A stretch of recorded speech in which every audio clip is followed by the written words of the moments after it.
This episode is brought to you by Shopify.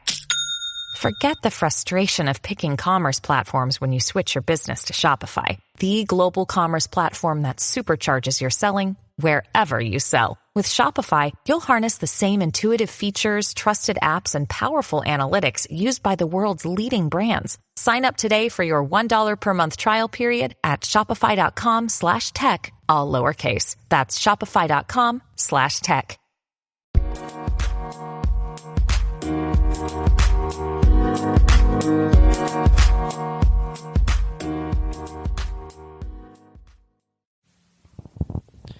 Welcome to For the Long Run, the podcast exploring the why behind what keeps runners running long, strong, and motivated. I'm your host, Jonathan Levitt. I've been running for a few years now and have the privilege of meeting many incredible runners on my travels all across the country. This podcast is intended to share those amazing conversations. And welcome back. I am here in Boston with Latoya Shauntay Snell, who is joining in from Brooklyn, New York. Latoya, thanks for chatting this afternoon. Thank you. Thank you so much for the invite to the show. For sure. So first question has been a tough one for people lately. Who are you? Who is Latoya? Oh man, I feel like sometimes I feel like I've rehearsed this of who I am, so I'm going to try to take an unorthodox approach to introducing myself. Well, my name is Latoya Shauntay Snell. I am 34 years old and active as hell. Well, before all of this COVID-19 stuff kind of kicked in, I had a laundry list of races to actually take on through the roads, and I was looking into trail races, even thinking about venturing off into the triathlons, the triathlete world. But a lot of my stuff have been on standstill. Outside of sports, I have about 10 years of experience in the culinary industry. I was a freelance photographer. I still write here and there for different platforms. Some of my work has been seen on Runner's World to places like The Root.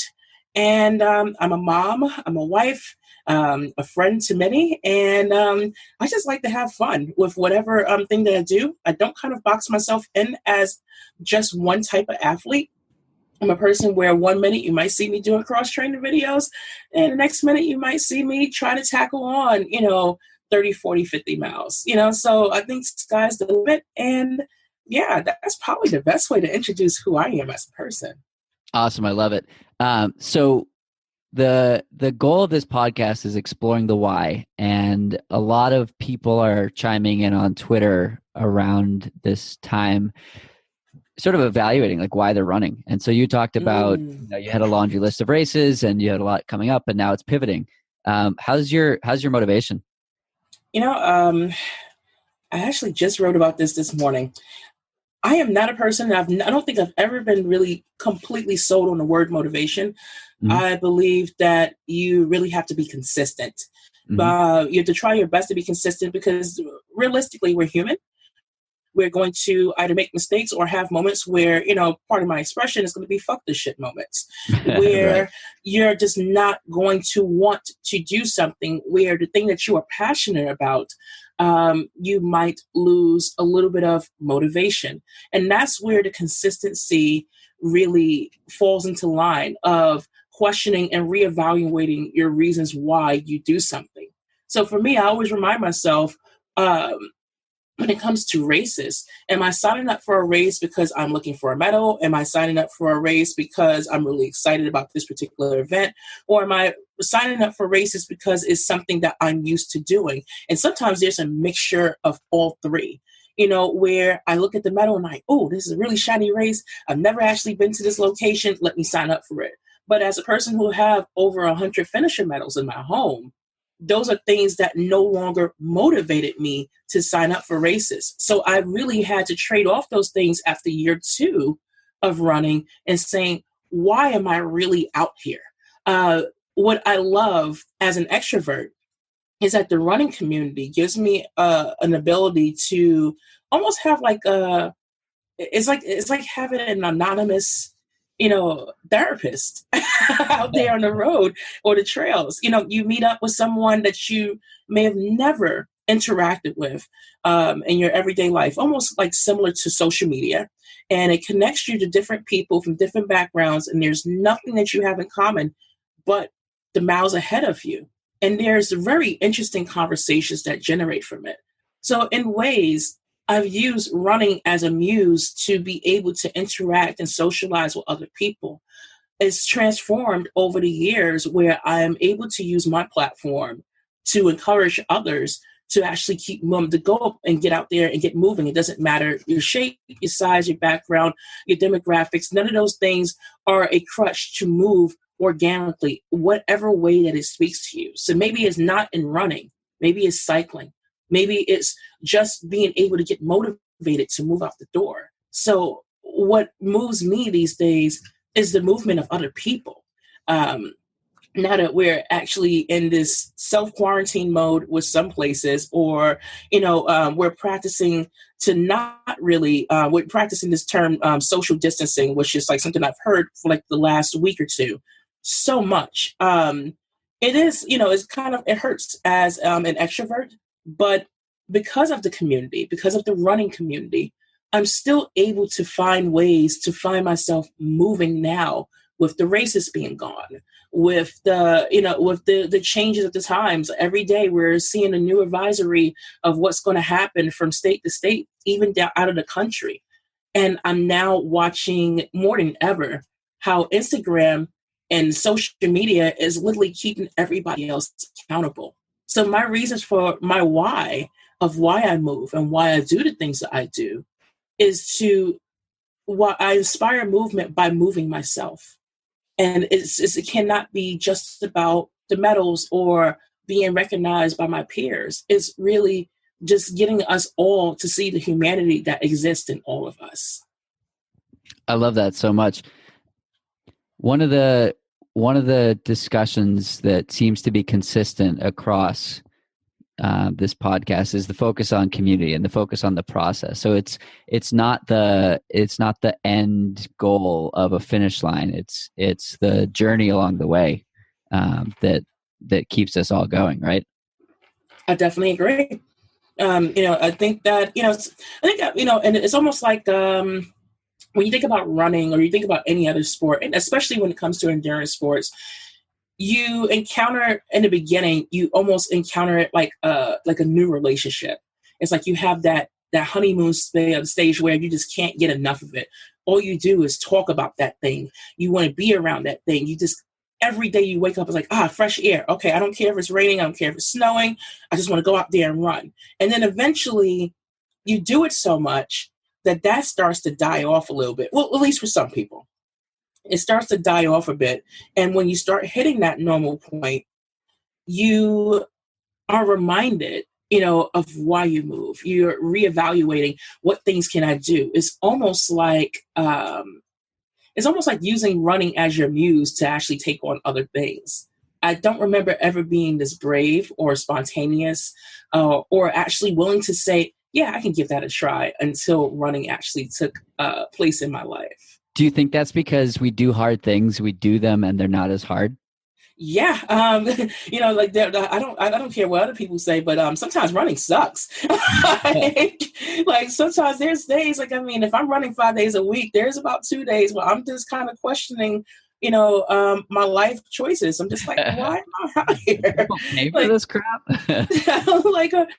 I don't know, my legs are not working, and I treat running almost like the way that I treated my yoga practice. Yeah. With yoga, they always tell you, especially in a vinyasa style yoga, they always tell you to walk in with no expectations. And when you do that, it gives you the opportunity to either succeed or fail really hard. But the thing is, failure is not failure if you reevaluate it and you look at it in a different way. Failure sometimes is a success. When we're out there and we're taking on races, especially as trail runners, as endurance runners, as a road runner that kind of go in between both communities, and even tapped into things like powerlifting, you are essentially training all of these miles until you hit some form of failure. And that gives you an opportunity to be able to grow from that failure. You're able to look at it and say, something happened. Now, this is how I can actually fix that. Yeah, it's a data point. I think that if you're not failing, you're not trying hard enough. And the point of failure is okay, like I can't go that far. Now we'll modify so that at some point I can go that far. So I had an injury in January, and I was super frustrated by it, and I'm like just finally getting back to running 20 minutes at a time now. I ran 45 miles in a day last year, and my progress was seemingly on this really awesome trajectory. I PR'd in the marathon by 20 minutes. I like felt better than ever before, and I just kept achieving breakthrough after breakthrough after breakthrough, and my mileage was growing and growing and growing, and then it wasn't. And part of that, I think, was some shoe choices, and part of it was training and recovery. And I was super pissed off at first and super frustrated. And I was like, what the hell? Like, I have all these resources around me. I work with a coach who's freaking amazing. I have access to blood testing. So I know that, my vitamin D is fine and it's not a bone issue. And, I eat enough and I sleep enough and all this. And like, I just needed to be reminded, like, professional athletes get injured all the time. Right. And I'm not a professional athlete by any means. And so what's cool about getting to that point is you don't have that what if. You don't have that like, is there more? Could I have done more? No, I couldn't have done more. I got to that point. And so, yeah, you just use it as a data point, and it guides you going forward. Yeah, it's really weird. Like, I've been seeing a lot of people, especially now with this pandemic, where other people are like, "Great, I have to stay." Like in certain areas, people are actually on lockdown, and people are just like, "Okay, now I don't have my running. What do I do?" I think that this pandemic is teaching a lot of us is that we need to learn how to slow down. I definitely am one of those people that need that. I needed that reminder so much last year because I was doing so much, and I was like, "Yeah, I'm fine," and then somewhere like where I may have picked up physically, I lacked mentally or emotionally. I was just like, I really want to break. Like my body was showing me in so many ways that I needed a mental break because I didn't take in consideration as a freshly newly sponsored athlete. I didn't take in consideration, hey, this is now your career. This is not just something that you're doing as a hobby. So there's other responsibilities that come with it. Now you have to actually put out emotional and like not just physical energy, but mental and emotional energy can drain you. Where is that time that you're allotting yourself to actually recover? Those are the things that 2019 taught me tremendously. So I'm utilizing this time where now my races are not there.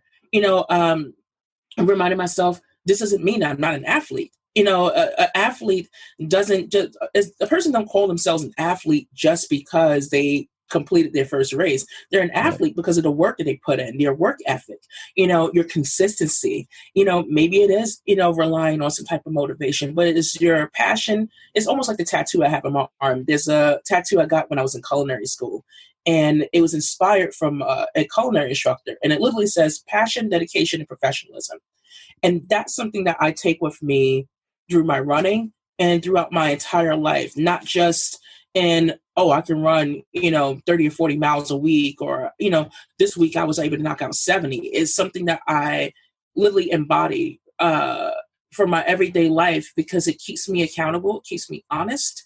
And anytime I start to doubt my why, or I start to feel that metamorphosis in myself start to kick in, and I'm just like, I'm not sure if this is what I'm doing it for anymore. The why may evolve, but it really doesn't disappear.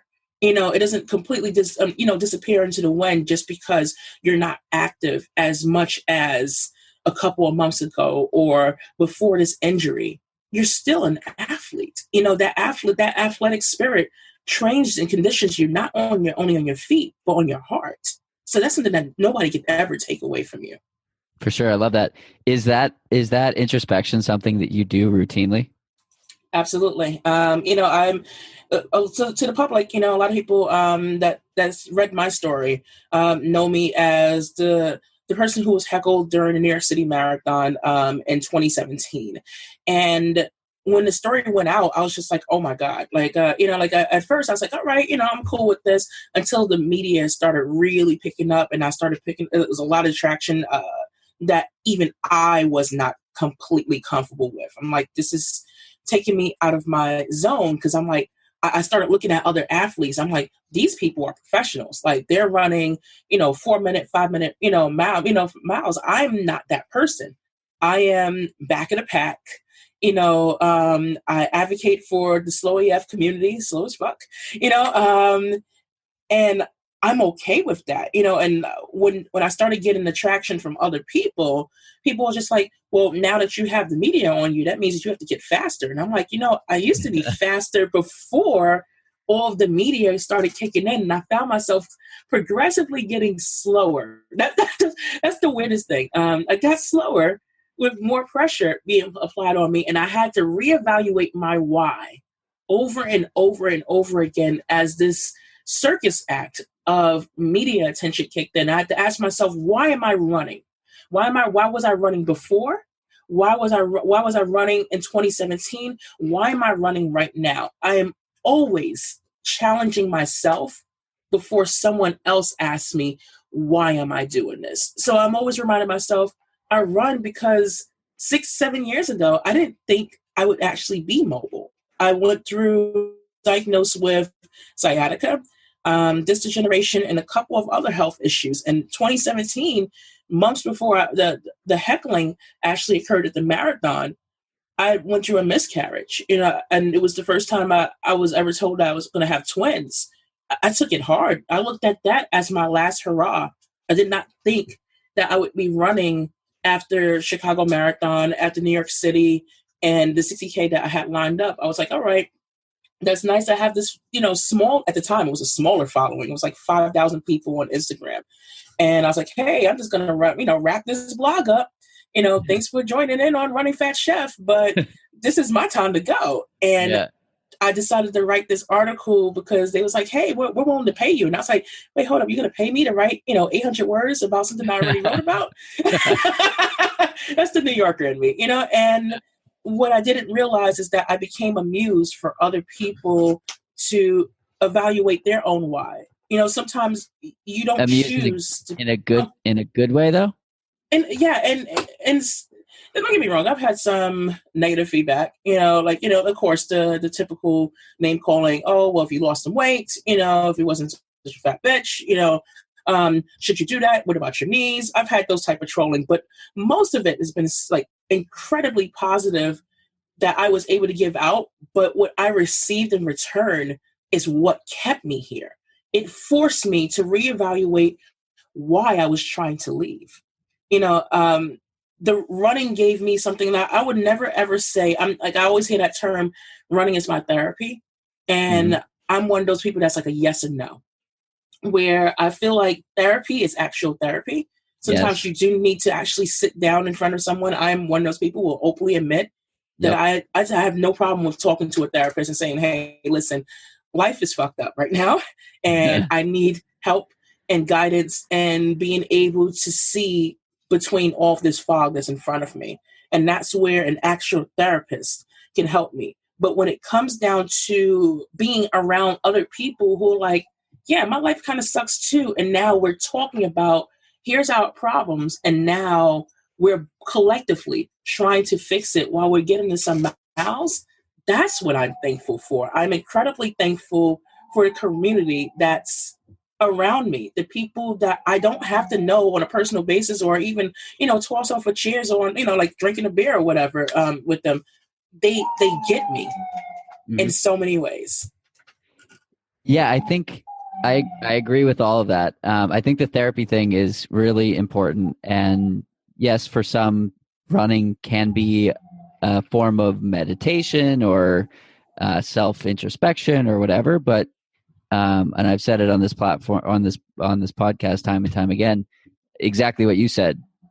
Therapy is therapy, and running can support that, especially in a time like this. And I've been seeing a therapist for a year and a half now, and he's moving to virtual therapy sessions, which is great. So it's now even more accessible than ever before to see a therapist. And I had an interesting conversation with my chiropractor last year, maybe last summer, and he was commenting on the progress that I had been making with running. And he was like, "You're doing the work in therapy so that the running is pure and you're just running and you're not thinking when you're running." But it was interesting because I had an awfully challenging 2019 from a life standpoint, matched with my running being the best it had ever been. I was loving it the most. I was progressing the most and having more fun than ever before. And so I would take the workouts as a chance to get uncomfortable and a chance to practice for hard conversations that I was having in life. I ended a relationship and I watched my grandfather die.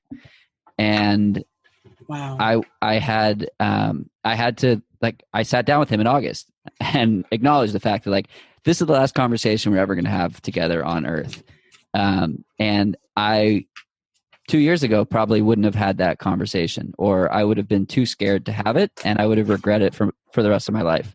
Right. But because that, and I strongly believe that running allowed me to have that conversation. And as you were saying, like, we do hard things, we learn from them, we get better, and then they're not as hard. I went into that conversation with the same mindset. Like, this is going to be hard, but it'll be worth it. Exactly. You know, that running has been a muse for a lot of us to battle our real life shit. You know, when I was sitting in here, just, I don't know, like, I have moderate level of depression at times. People don't usually get that from me because they're like, "Oh my God, you're super open." And I'm like, I'm the type of person that can hide in a big ass room, and I can smile in your face. And when you think about depression, people don't think about the Robin Williams of the world until that person's gone. You know, and that's what scares me about my personality type. My personality type is one of those, if you're not around me, to sit next to me, to actually watch me on a regular basis, you may be underneath the impression that I always have it together. And realistically, I don't think any of us always have it together. You know, Right. So the beauty of this community is that when we need our escape, we can do this solo. You can go out there, and that's what I need sometimes, especially because I'm out there.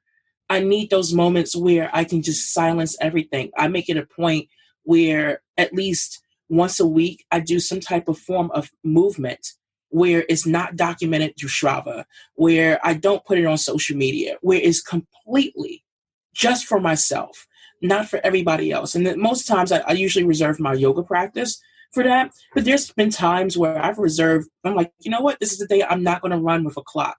You know, and it makes it easier for me to kind of like sort through all of my craziness and be able to face whatever real life is going to offer me, because there's life outside of running.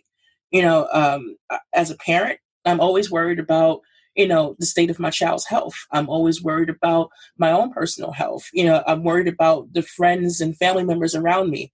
When you have moderate level of depression and anxiety, those things start to, especially at nighttime for me. At nighttime, that's when all of my thoughts start to, like, I don't know, like they have like a crazy party at nighttime, and it's just like, okay, whoo, I'm going to bring in the beer, I'm going to bring in the popcorn, and we're going to all talk together at once. And it's like, how do I quiet those thoughts? Yeah. You know, so that's what I love about it. Like, it's not just a one-handed, you know, thing where I'm like, I'm only looking at this as a career now. I'm always reminded that this community, and this is almost like my version of a safe space of being able to run, to be able to move, to navigate through the harder stuff that life is going to throw you. You know, maybe it's not as, you know, as critical as losing a loved one or preparing for the loss of a loved one or the loss of a relationship.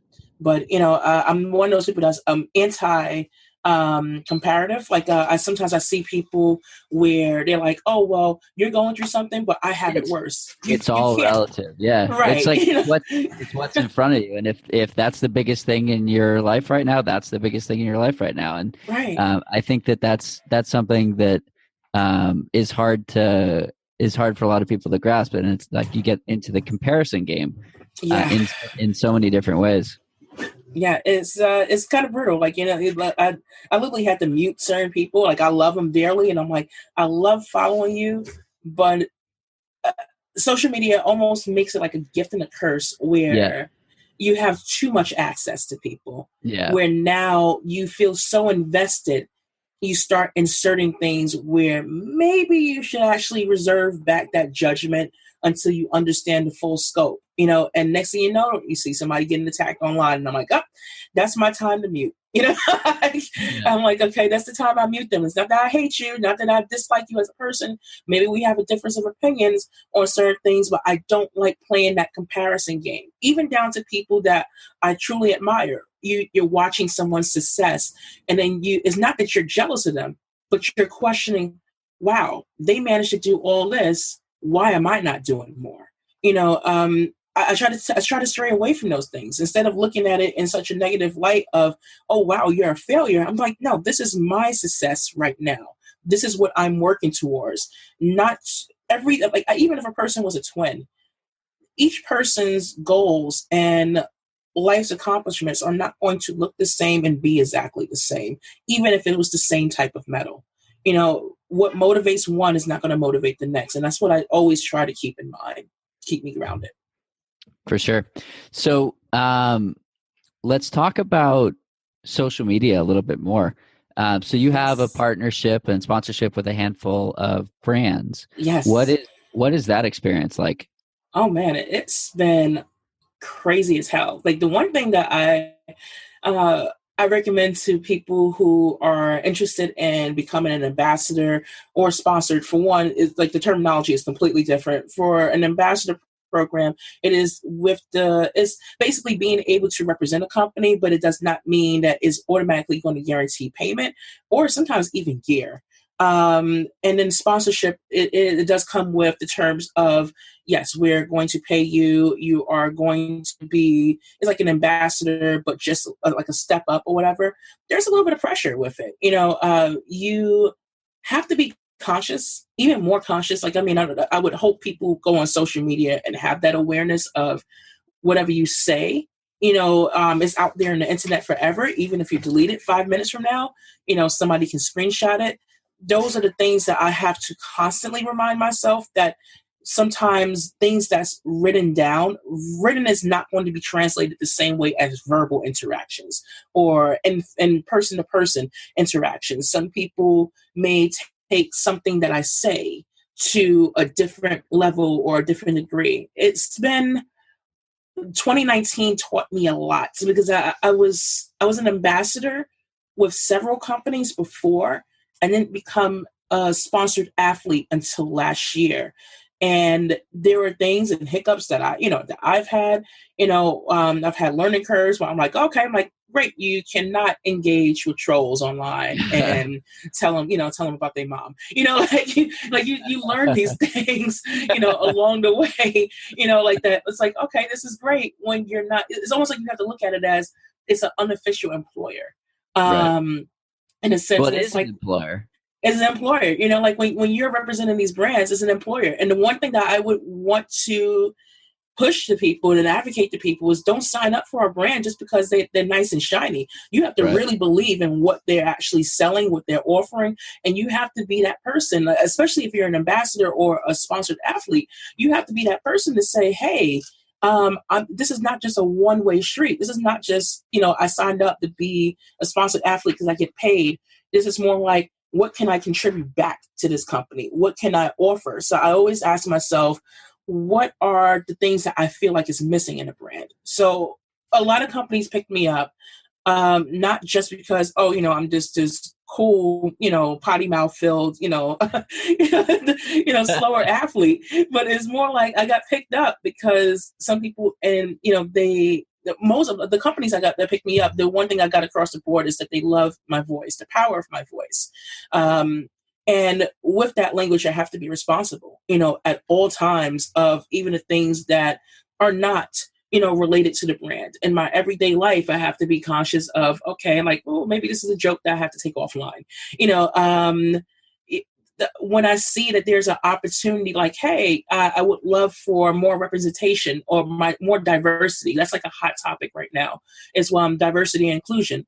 I'm the person that will actually go to that brand and say, that's nice that you're talking about diversity and inclusion, but do you actually understand the definition of what that means and how that impacts people who follow me, who are engaged or may come to the brand because I'm there? I don't want to ever be a poster child for any company that I'm working for because I happen to check off items on the list of, hey, she's Black and fat and, she's a woman and, she identifies as a woman and she happens to identify as queer. I don't want to be a checklist item for any company that I represent. I want them to know that I'm there for them because I believe in what the product that they offer. But at the same time, I hope that they actually hear me and see me as a person, as an individual, and say, that's the person that's going to help us grow. And she can get other people. Because the thing is, you don't want to be, I can't speak for other people. I don't want to be an ambassador or a sponsored athlete for a company who cannot bring in other people who look like me or other people who may not look like me who want to be included in this conversation. So I'm thankful for the ones that I have. Like right now, I'm sponsored with Hoka One One, Superfit Hero, which is a smaller company that's based in California. Ultimate Direction. I'm pretty sure a lot of trail runners have heard about Ultimate Direction. They're incredible. I've been fortunate enough that last year I was with Swiftwick Socks. I'm not with them any longer.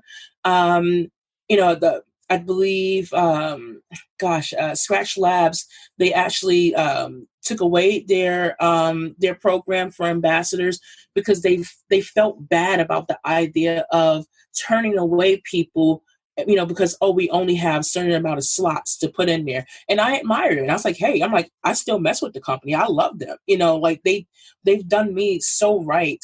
Why would I turn my back on them just because I'm not an ambassador this year? So if you're going to join or say, I want to be part of this company, it has to be more than just something that you would write on a basic resume. It has to be because it speaks to you in some type of way. So with all of that, are you seeking the partnerships or are they coming to you? What is the dynamic there? I've been blessed to say that the partnerships came to me. But I am definitely open to other partnerships as long as I'm not getting to a point where I take on so many partnerships that now I can't keep up with them. Right. Less is more at times. Sometimes and this is not to call anybody out, but I've seen people who take on 15 to 20 brands, and I'm like, all right, that's cool, but now you may be doing a disservice to yourself and others. Being so busy in 2019, while I was able to do the things and the responsibilities that I had for other companies, I did get to a place where I was so close to being burnt out because I'm like, I want to make sure. Like, I'm one of those people that sometimes I overthink. And I'm just like, maybe I'm not doing enough. The company can tell me, yeah, you're doing great. And I'm like, no, I can offer you something else. I feel like, you're just giving me this. Let me just offer this and this with the respect that I want to have for myself as well as I want to have for the brand. I want to make sure that what I'm attracting speaks to me, that it aligns with everything that I am representing, not just as an individual, but now I guess it feels weird to even call myself a brand, but that's essentially what I'm turned into, is almost like a brand. When people think of Latoya Shauntay Snell, people who are aware of the blog, they're like, oh, that's Running Fat Chef. My name has been mixed up with another ultra runner. I love her dearly. That's my friend Myrna Valeria. I'm like, we're not the same person. But, but when it comes to, taking on other partnerships, I have to ask them, do you understand completely of what it is to take me on? Are you going to, the things I take in mind on a personal level, is it going to be a lot of censorship? Of course, there's going to be certain things you can't say, like you're not going to go out there and start cursing out people. That's not really my thing, like, unless somebody kind of backs me there. But you have to keep in mind, what can you truly offer this company, and what exactly are they offering you? It should not just be a one-sided relationship on anybody's parts. There are certain companies that will not speak to me, speak to my heart, that I've literally turned down respectfully, because I'm just like, your ethics don't align with my own. Maybe that works for you, but there's not enough money or product that you can offer me in the world to get me to sign on to this, when I have so many questions about the direction that you're going in. I asked about things like target audience. Are you appealing to a younger audience? Are you appealing to people who feel like they're not being listened to? Some of the audiences that I worry about would be an older generation, not so much like people that's in my age. Like, I'm 34. I'll be 35 this year. Some of the people that follow me on Instagram, these people are well off into their 60s and 70s. And when I listen to those personal conversations in my inbox, sometimes people feel like they're forgotten. And it's a similar tone when you talk to teenagers. So I'm wondering, how can you help my other community? The community that maybe I don't fit in their age group, but for some reason, my language speaks to them. So if I can find brands that will help me with that will utilize the skills that I have and be able to help me become a better person and help them become a better brand, absolutely, I'm completely open to it. Cool. Why do you think your audience is such a wide age range? Yeah, at first I was kind of nervous, because I was like, I am super potty mouth, on Twitter, I'm kind of reserved, but on, like, if you listen to an Instagram story, I might kind of fly out with the F word a couple of times now, so it's very interesting. Like, the one thing I've noticed is that I do, like, the older audience that I get are mostly in, like, other countries when I get the older audience, because they're like, oh, over here we use the F word, and like they use like the words that we like, the C word that we won't mention. Right. They use that word very loosely. Now, I'm personally not a fan of that word, but I realize that while my American audience tends to be somewhere like in the 20 to 40 range, my older audience does come from like Europe and like places like Spain, or I've even had people that actually wrote me from like further on, like Australia, and I was like, whoa! I'm like, I didn't think I had an audience out there until people started interacting with me, and they're like, we don't have these conversations about size or about gender as Why do you openly. think that is? I think that sometimes we get caught up in the American bubble. The American bubble, we think that, things are progressing here. We don't sometimes think about other countries and what's going on with them. They know what's going on with us. But most times, if you talk to the average, and I hate to box us, but if you talk to most of the average Americans, most of us are not aware of what's going on in other countries. Now, with this COVID stuff, this COVID-19 stuff, it's kind of made us a little bit more aware of what's going on in other countries because it hit us. But there's most days of the week, we're not really saying, hey, what's going on in Europe? What's going on in Australia? What's going on in France? We're just so focused on us. So when these conversations, when we're saying that things like the community that some people identified me with, I want to call myself a body positivity activist. These days I've been kind of looking at body politics. Some of this stuff is a little bit too marketed for me. And body positivity these days, where I feel like it's only acceptable to certain terms. It's like, okay, you fit this box. Now we can skip over everybody else.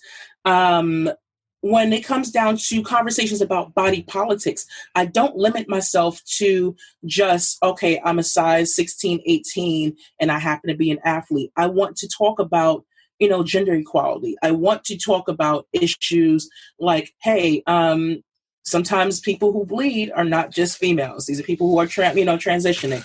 I want to expand these conversations of what changes can we do in sports in other countries. It took for me to start racing in places outside of the United States where I'm just like, okay, so they're not really that open to the back of the pack over here, because this is not their norm over here. We push that conversation over here in the States, but it doesn't mean necessarily that other countries just jumped and fell in line with it. It takes for one or two of us to open our mouths for it to be contagious. Just the way that negativity can spread and can be contagious, so can positive conversations or just pointing things out in a constructive manner. If you yell at someone, all they're going to do is yell back. But if you communicate with them and say, hey, listen, this is my problem, and here's the 6 points that I have, and let's tackle them one by one, we have no choice but to listen, because it's about tact and the approach that you take onto it. So I think that while we're making progress here, there's so much more that can be done. You listen to conversations like Mary Kane, talking about things that's happened in the fitness industry where people are almost like subscribing to diet culture just to quote unquote look like an athlete. Why is this an issue? But when you think about it, look at the marketing. Look at the people that you're putting in campaigns. Think about the diet products that's being suggested, the way that we're, quote unquote, allegedly supposed to eat. These conversations are changing. Just because it changed here in the United States doesn't necessarily mean that it changed in other countries. Sometimes people are eating certain ways because of accessibility to certain products and survival. And those are the things that we sometimes take for granted here in the United States. I love all that, especially that if you yell at someone, they'll yell right back. I think that's it's a good take home. Yeah, like it's a hard lesson. That's a personal lesson. Like, I mean, because I'll be honest, I was not polished. I will be the first to admit when companies started reaching out to me saying, hey, would you like to, represent our brand? I'm like, maybe you got the wrong person. I'm like, part of it? Do you think that that's why people are interested in working with you? Because you don't fit a specific mold, or you're not, backed into one corner or another corner. I think that like it's refreshing for some. Yeah. People are tired. Like, there's a thing called toxic positivity. There's people out there who's like, oh yeah, I know you're going through problems, but this smile through it. No, sometimes you need a person that's going to openly say, fuck this day is trash, and just acknowledge it. There's nothing wrong with acknowledging that you are having a bad day or a bad moment. Sometimes things are not going to be clean and polished. Sometimes we don't want a corporate answer to everything. It's not going to appeal everybody. It is going to look like it is completely against the grain, and it probably is. But when you think about, yeah, go ahead. I'm sorry. I'm not sorry. I'll cut you off. If you try and appeal to everyone, you'll appeal to no one. I think I don't know who said that, but somebody said that at some point. No, I agree. I definitely agree with it. That's the thing that, especially because I have the attention, I remind myself every day, who are you to yourself before you become someone that you are to the world? Every person is layered. We all have layers that other people may never have the opportunity to ever see. When I do get met with some type of confrontation, particularly online, I rarely ever get that in person. People like being keyboard warriors online, and they'll go out there and they'll type in, cap locks and say, oh, this is why I hate you. And I'm like, do you hate me or do you hate the representation of what I put out there? That's what, because there's times where my everyday friends who actually knew me before all this happened, they're like, man, you really changed, because the person that you were like 10 years ago would not have taken that approach. I'm like, yeah, but I had to grow from the person I used to be 10 years ago. Like, if you are the same person that you were 10 years ago, I'm kind of worried for you. Sure. The reality of it is that we have to be able to acknowledge our differences and be okay that you're not going to appeal to everyone. You're not going to be everybody's cup of tea. You're just not a cup of tea. You're not meant to be drank.